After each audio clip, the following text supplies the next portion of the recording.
Y'all want to know another thing that we was wrong about? As far as the Old Testament law, which is still a law, this law is a law today. To not worship any other God but God himself, aka no idols, no idolatry.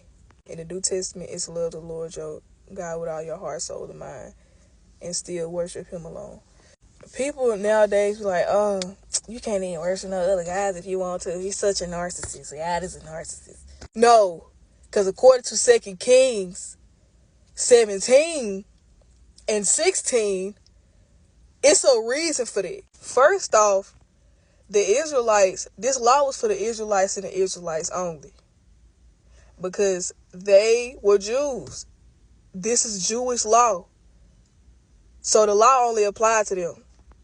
So what happened was, obviously y'all know the story of the Israelites, the Lord delivering them out of slavery. The Lord did more than just get them out of slavery. During their time in the wilderness, he was a cloud to them. Whenever it was morning time, and whenever it was night, he was a ball of fire, making sure they lit the way. He was catering to them. He gave them food out of nowhere, like literally water out of nowhere. It just made it appear out of thin air.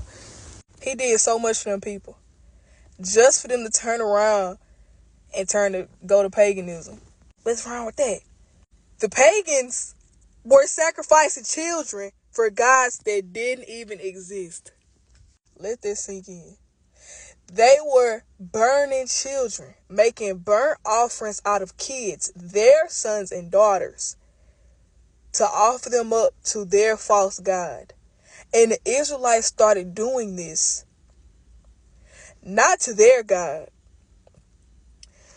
because God don't like stuff like that anyways. They don't please him. It's evil. They turned away from their God who took care of them and brought them out of hell, and started sacrificing children to these other folks' gods that did nothing for them, that still ain't did nothing for them, and ain't gonna do nothing for them.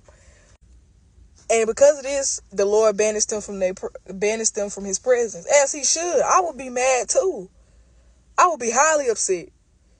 But people will see that and be like, God is narcissistic. He wants you to all to yourself. He's so, as he should.